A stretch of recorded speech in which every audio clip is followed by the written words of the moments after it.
Hello दोस्तों, आकाश गंगा के YouTube channel पे मैं नीलेश कुमार आप सभी का स्वागत करता हूं। दोस्तों, आज हम लोग इस वीडियो के माध्यम से एमपी बोर्ड 2024 का जो पेपर था 12वीं एग्रीकल्चर ट्रेड के छात्रों के लिए, जो मध्य प्रदेश की बहुत सी स्कूलों में व्यावसायिक शिक्षा के अंतर्गत एग्रीकल्चर ट्रेड लेकर पढ़ रहे हैं, और उनकी एग्ज़ाम में एमपी बोर्ड का जो 2024 का जो प्रश्न पत्र पूछा गया था, उस प्रश्न पत्र के बारे में संपूर्ण जानकारी आज हम इस वीडियो के माध्यम से देखेंगे। यदि आप हमारे इस यूट्यूब चैनल पर नए हैं तो हमारे इस यूट्यूब चैनल को सब्सक्राइब कीजिए। साथ ही साथ वीडियो पसंद आने पे उसे लाइक और शेयर ज़रूर कीजिएगा। तो सबसे पहले हम बात करते हैं। देखिए, मैंने एक प्रश्न पत्र लेके आया हूँ एमपी बोर्ड 2024 का, जो पिछले साल 12वीं क्लास एग्रीकल्चर ट्रेड के छात्रों को पूछा गया था। फ्लोरिकल्चरिस्ट से संबंधित एनएसक्यूएफ का जो पेपर है, इसमें सबसे पहले हम बात करते हैं कि कितने नंबर के क्वेश्चन इस एग्ज़ाम में पूछे जाते हैं। तो 3 घंटे का ये पेपर होता है। टोटल 100 नंबर के क्वेश्चन इसमें पूछे जाते हैं। ठीक है, टोटल 20 क्वेश्चन होते हैं। प्रश्नों की संख्या टोटल 20 होती है। कुछ प्रश्नों के लिए कुछ यहाँ पे निर्देश दिए गए हैं, उन निर्देशों की सबसे पहले हम बात करते हैं। तो प्रश्न क्रमांक 1 से 4 तक आपको वस्तुनिष्ठ प्रश्न पूछे जाएंगे, जिसमें आपके सही विकल्प होंगे। 5 सही विकल्प देखने को मिलेंगे और 5 रिक्त स्थान देखने को मिलते हैं, और 5 नंबर की आपको सही जोड़ी देखने को मिलेंगी, और 5 नंबर के सत्य असत्य आपको इस एग्ज़ाम में देखने को मिलेंगे। टोटल इस तरीके से आपको प्रश्न क्रमांक 1 से 4 तक आपको एक एक नंबर के क्वेश्चन देखने को मिलते हैं। अब जो हमारा अगला निर्देश है, इसमें है प्रश्न क्रमांक 5 से प्रश्न क्रमांक 9 तक आपको 3 नंबर के क्वेश्चन पूछे जा रहे हैं। मतलब क्वेश्चन नंबर 5, 6, 7, 8 और 9, ये क्वेश्चन आपके 3 नंबर के रहेंगे, जिसमें आपको कम से कम इनके उत्तर 75 शब्दों में लिखने हैं। उसके बाद में प्रश्न क्रमांक 10 से 15 तक के जो प्रश्न रहेंगे, वो आपके 5 अंक वाले होंगे। ठीक है, क्वेश्चन नंबर 10, क्वेश्चन नंबर 11, 12, 13 और 14 और 15, इस तरीके से आपके क्वेश्चन आपके 5 अंक के देखने को मिलेंगे, और इन्हें कम से कम आपको 150 शब्दों में लिखना है। फिर प्रश्न क्रमांक 16, 17 और 18, 19 और 20, मतलब कि प्रश्न क्रमांक 16 से प्रश्न क्रमांक 20 तक आपको 7 नंबर के क्वेश्चन देखने को मिलेंगे, जिसमें आपको 200 शब्दों में आपको इन प्रश्नों के उत्तर लिखने हैं। तो अब हम लोग सारे क्वेश्चनों की बात करते हैं। यदि आप हमारे इस यूट्यूब चैनल पर नए हैं तो हमारे इस यूट्यूब चैनल को सब्सक्राइब कीजिए। साथ ही साथ वीडियो पसंद आने पे उसे लाइक और शेयर ज़रूर कीजिएगा। तो सबसे पहले हम बात करते हैं सही विकल्प। ठीक है, सही विकल्प है, प्रत्येक प्रश्न के पे आपको एक एक नंबर मिलेंगे। तो पहला जो सही विकल्प पूछा गया था 2024 एमपी बोर्ड की एग्ज़ाम में, पहला सही जो विकल्प है, निम्न में से कौन सी अवस्था सक्रिय रूप से सुनने की नहीं है। देखिए, यहाँ पे जो क्वेश्चन आप लोगों को पूछ रहा है, रोजगार कौशल से संबंधित ये प्रश्न है आपका, कि निम्नलिखित में से ऐसी कौन सी अवस्था है जो सक्रिय रूप से सुनने की नहीं है। पहला है प्राप्त करना, दूसरा है समझ में आना, तीसरा है गैर प्रतिक्रिया, और चौथा है मूल्यांकन करना। तो इसमें से जो 3 है, ये आपके सक्रिय रूप से सुनने के चरण के अंतर्गत आते हैं, और जो गैर प्रतिक्रिया है, ये सक्रिय रूप से सुनने के चरण में नहीं आती। तो इसका जो सही उत्तर होगा गैर प्रतिक्रिया। क्वेश्चन नंबर दूसरा आपको ये भी उससे दिया गया है, रोजगार कौशल से। ठीक है, तीसरा क्वेश्चन है आपका, निम्नलिखित में से कौन व्यक्ति के व्यक्तित्व का वर्णन करने के लिए एक पैरामीटर नहीं है। तो इसका जो सही उत्तर है वो है आत्मविश्वास। ठीक है, रोजगार कौशल से 3 क्वेश्चन थे, पहला क्वेश्चन, दूसरा क्वेश्चन और तीसरा क्वेश्चन। ठीक है, अब क्वेश्चन नंबर 30 चौथा है आपका एग्रीकल्चर विषय से संबंधित। भी गेडुलस में सबसे आम शारीरिक विकार है। मतलब कि आपका एग्रीकल्चर से क्वेश्चन पूछा गया है, यहाँ पे शारीरिक विकार से क्वेश्चन पूछा गया है, भौतिक विकार। या भौतिक विकार भी लिख सकते थे या फिजिकल डिसऑर्डर। तो मैं सबसे पहले आपको बताता हूँ जो फिजिकल डिसऑर्डर या शारीरिक विकार हम किसे कहते हैं। ऐसे रोग जो किसी मतलब कि पर्यावरणीय कारण या फिर पोषक तत्व की कमी या अधिकता की वजह से, है ना, ये उत्पन्न होते हैं, उन्हें हम लोग शारीरिक विकार कहते हैं। तो जो गेडुलस है इसका जो शारीरिक विकार है वो है फूल का गिरना। क्वेश्चन चौथा है हमारे पास में, ये भी आपका एग्रीकल्चर से पूछा गया क्वेश्चन है कि पीपीएम का फुल फॉर्म बताइए। तो पीपीएम का जो फुल फॉर्म होता है भाग प्रति मिलियन, अंग्रेजी में याद रखेंगे पार्ट पर मिलियन। क्या याद रखेंगे? पार्ट पर मिलियन। अब हम बात करेंगे रिक्त स्थानों की। अब देखिए यहाँ पे 5 आपसे रिक्त स्थान पूछे गए हैं और प्रत्येक प्रश्न पे आपको 1 नंबर मिलेगा। तो यहाँ पे फिर से देखिए रिक्त स्थान, यहाँ पे आपको खालिस्तान में जो है यूनिट नंबर आपकी जो अंतिम है 5वीं या 6ठी यूनिट है, वहाँ से ये क्वेश्चन पूछा गया है कि सांस के जहर के लिए प्राथमिक उपचार खालिस्तान हो सकता है। तो प्राथमिक उपचार, यदि किसी व्यक्ति को सांसों के माध्यम से यदि जहर उसके अंदर प्रवेश किया है तो आप कौन सा प्राथमिक उपचार सबसे पहले करेंगे? तो आप उस व्यक्ति को कृत्रिम श्वसन कराएंगे। ठीक है, इसका जो सही उत्तर है वो हैगा कृत्रिम श्वसन। दूसरा है ग्लेडिया के फूलों को खालिस्तान के रूप में जाना जाता है, तो इसे ब्लैंकेट फ्लावर के नाम से जाना जाता है। फिर क्वेश्चन नंबर अगला है, कार्नेशन खालिस्तान द्वारा प्रवर्धित किया जाता है। तो जो कार्नेशन है वो आपका टर्मिनल कटिंग के द्वारा प्रवर्धित किया जाता है।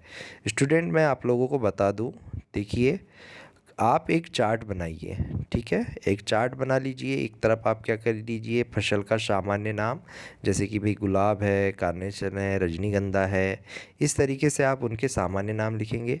उसके जस्ट बाजू में आप एक कॉलम बना लीजिए बॉटनिकल नेम का, है ना। क्या बॉटनिकल नेम है, जैसे कि बात करें हम लोग गुलाब की, तो उसका गुलाब का बॉटनिकल नेम रोजा इंडिका, है ना, या और फिर उसके बाद में आप एक कॉलम बना लीजिए प्रवर्धन, मतलब कि प्रोपोगेशन, प्रसार, किसके माध्यम से उन फसलों में प्रसार देखने को मिलता है।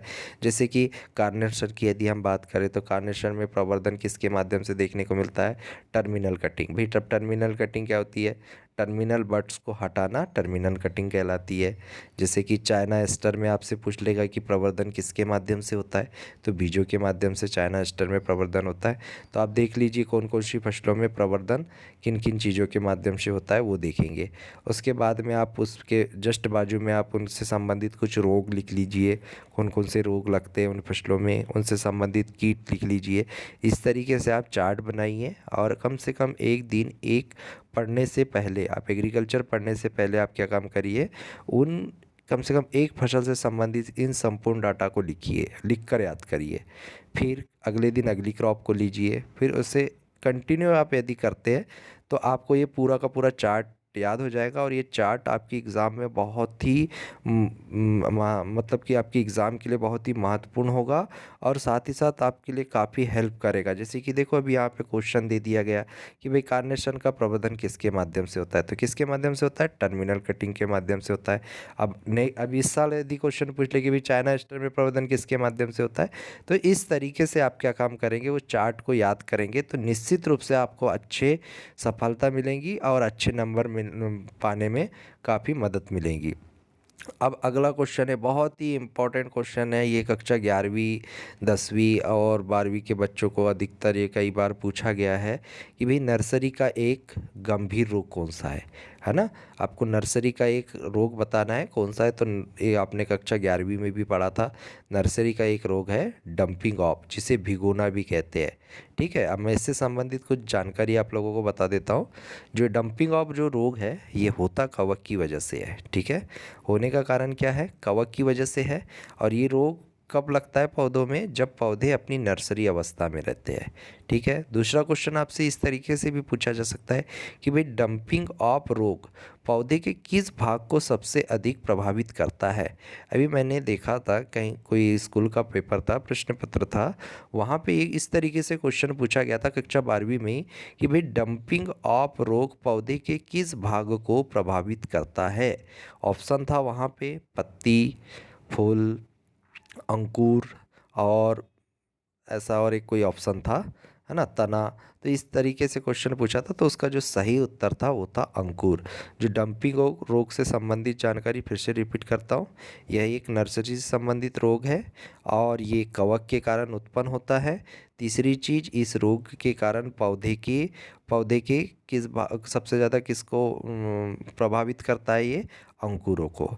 दूसरी चीज़, डंपिंग ऑफ रोग कवक के कारण तो होता ही होता है, परंतु यदि हमारे खेत में ज़्यादा नमी है ना, नमी वाले क्षेत्र में ये रोग ज़्यादा देखने को भी मिलता है। अगला क्वेश्चन है, निरंतर वृद्धि खालिस्तान द्वारा दिखाई जाती है। तो इसका जो सही उत्तर है वह है सदाबहार पेड़ में। अब हम बात करते हैं सत्य सत्य की। ठीक है, ये भी आपके टोटल 1 नंबर के क्वेश्चन है। तो सबसे पहला जो क्वेश्चन है यहाँ पे, ग्रीन जॉब्स को प्रोत्साहित करने के लिए हम पर्यावरण में योगदान कर सकते हैं। बिल्कुल सही बात है, इसका आंसर जो होगा वो सत्य है। अभी अगला कथन पूछा है इन्होंने कि देश के कुल भौगोलिक क्षेत्र में वन एवं वृक्ष 24% हिस्से पर है। ये भी बात सही है, सत्य है। स्मार्ट में यस का मतलब विशिष्ट होता है। बिल्कुल सही बात है ये भी। गुलाब की पंखुड़ियों से तैयार उत्पाद गुलकंद कहलाता है। बिल्कुल, गुलाब की जो पंखुड़ी होती है उससे तैयार क्या बनाया जाता है? गुलकंद बनाया जाता है। आप मुझे कमेंट्स बॉक्स में बताएंगे कि गुलाब की जो पंखुड़ियाँ है, इसमें कौन सा अम्ल देखने को सबसे अधिक मात्रा में देखने को मिलता है और विटामिन कौन सा सबसे अधिक देखने को मिलता है, ये आप बताएंगे। ठीक है। अगला क्वेश्चन है, कंडीशनिंग घोल में 6.5 से 7.5 पीएच होता है। तो ये इसका जो आंसर है, ये जो कथन दिया गया था ये गलत है। ठीक है। चलिए अब हम बात करते हैं यहाँ पे क्वेश्चन नंबर 4 की। क्वेश्चन नंबर 4 है हमारा सही जोड़ी।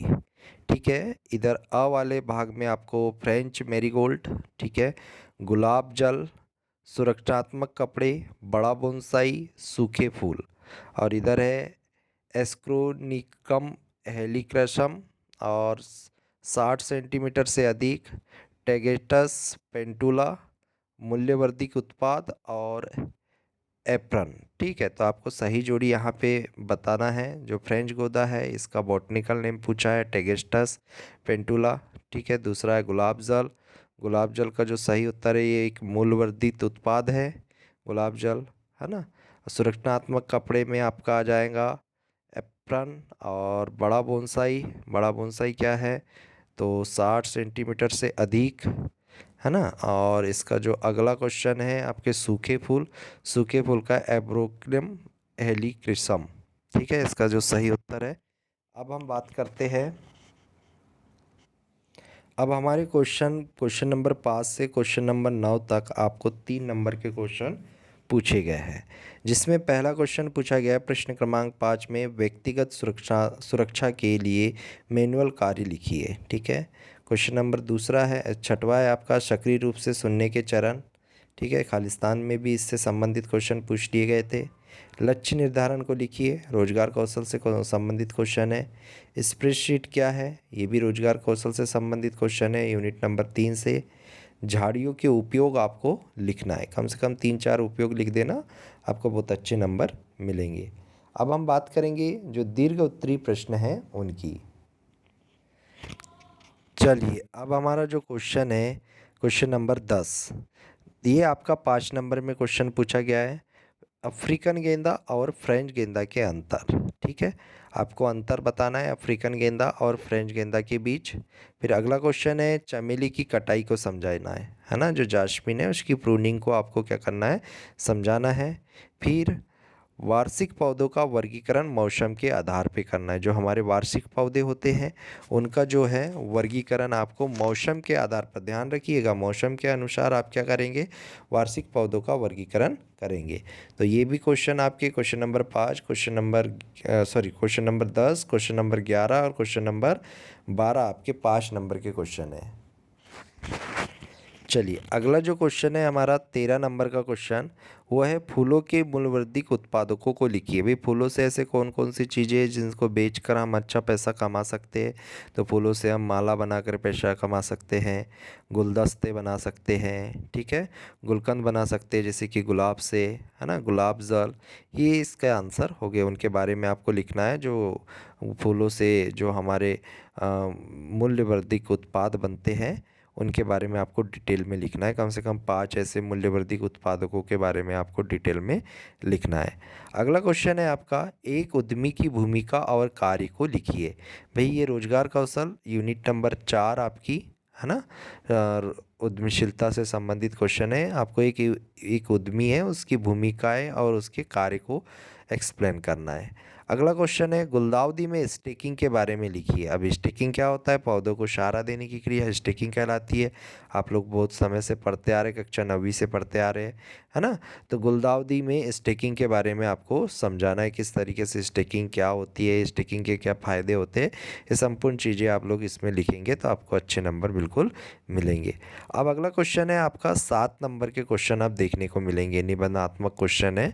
तो इसमें आपको मशीनों का उपयोग करने से पहले देखे जाने वाले सामान्य निरीक्षण बिंदुओं को सूचीबद्ध कीजिए। भई आप खेतों में हम लोग कई जब कृषि कार्य करते हैं तो बहुत सी मशीनों का उपयोग वर्तमान में अब मशीनों से होने लगा है। कृषि कार्य अधिकतर किसान मशीनरी से करते हैं, मशीनों से करते हैं। तो उस मशीन का उपयोग करने से पहले हमें कुछ सामान्य उनका जांच करनी होती है, उनसे संबंधित बिंदुओं को आपको क्या करना है, लिखना है।